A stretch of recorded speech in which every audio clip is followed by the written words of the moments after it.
Murphy, you want to do the intro? No, because you don't watch.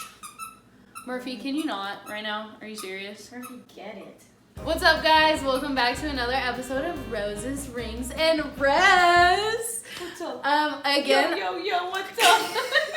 Yo, what's up? It's MK Kurt in his house. This is week 6.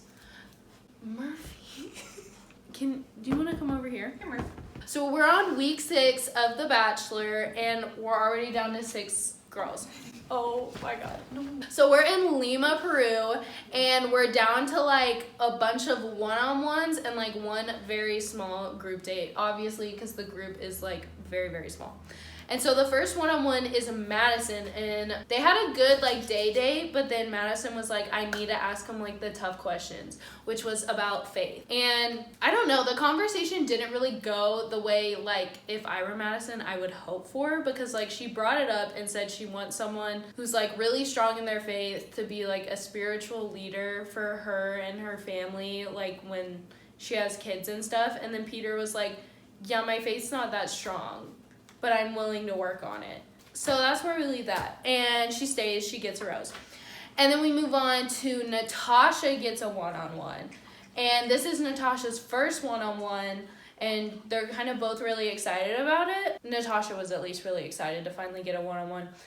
And she said that she was ready to have him come meet her family because next week will be hometowns. But ultimately, Peter decided to let her go because he just doesn't see like a romantic connection. He just thinks that they're like really good friends.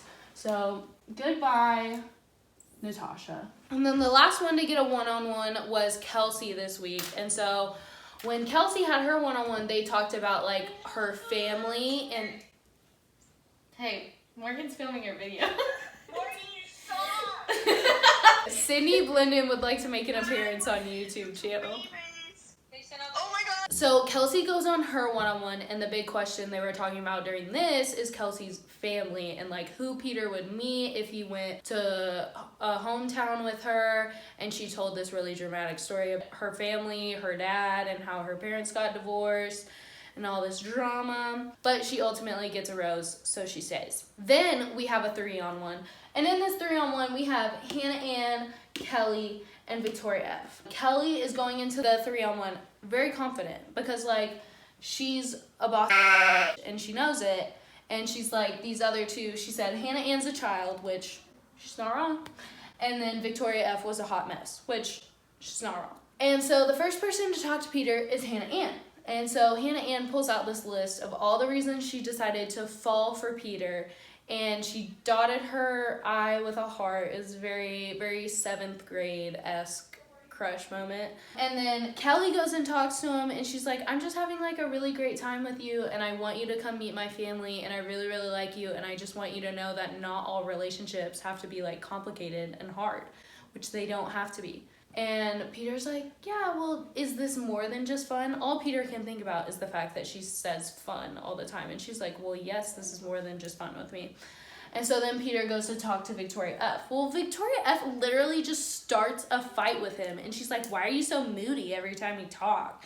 And all Peter's trying to do is clear up any doubts he has about Victoria F being his future wife, okay? That's it. He has a right to be moody, I guess, if that's what you want to call it. So then when they go to do the roses, Peter's like, oh, Victoria F, will you come with me? And so everyone thinks that he's going to walk Victoria F out and he's not actually going to give her the rose, but then he does. And I was freaking pissed off about it because she has not shown any good qualities for marriage. She shows that she's like still a teenager picking fights with him and like not actually wanting to be his wife. So I find that kind of ridiculous.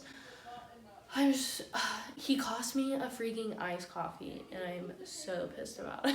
I bet Sammy that she would go home because she was being delusional and crazy and sad, and I really can't stand the fact that she stayed. Whatever. And then Peter decides to give the last rose to Hannah Ann. So Kelly goes home, and I'm freaking pissed about it. But I would just like to mention that he sent home 2 of the oldest. Well, Kelsey's 28, but she doesn't really act like it, so we're just gonna forget that. But he sent home like the two most like mature and oldest girls that were on the cast. Besides, Madison's 23, but she honestly acts like an adult, and she's actually like the best out of all of these, I have to say.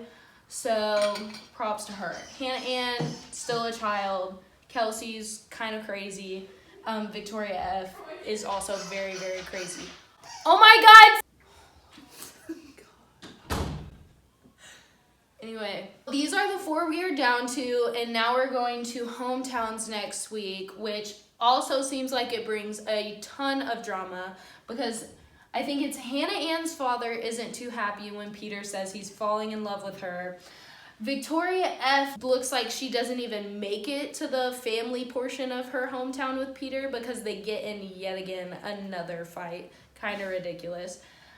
Kelsey's seem fine and Madison's seem fine. I think the only drama that it really looked like that happened was with Hannah Ann and Victoria F's family. So we'll have to look towards that. I think if anyone's gonna get cut next week... Excuse? I'm trying to film, people! Like, someone really had to rev their engine like that, and that's disgusting. Anyway, so I think if someone's gonna go home next week, it's gonna be Kelsey for sure. Just because I think Peter is more fascinated with the other 3. Who's my winner? I hope Madison wins. She's the best pick. But if she doesn't, then like, okay, so I hope Madison wins and Kelly becomes the Bachelorette. But if Madison doesn't win, then I would kind of hope that Madison becomes the Bachelorette. Like she definitely would be. Yeah. They really just did Kelly wrong at the end. They edited together all these clips of her saying terrible, nasty things about the other people. Really so everyone watching it's like, oh my god, she's a bitch. Which, no, she only said facts, and like, we can't fault her for that. That's what's happening right now on the show. And Sammy's coming back out here to ruin the rest of this, even though I'm done.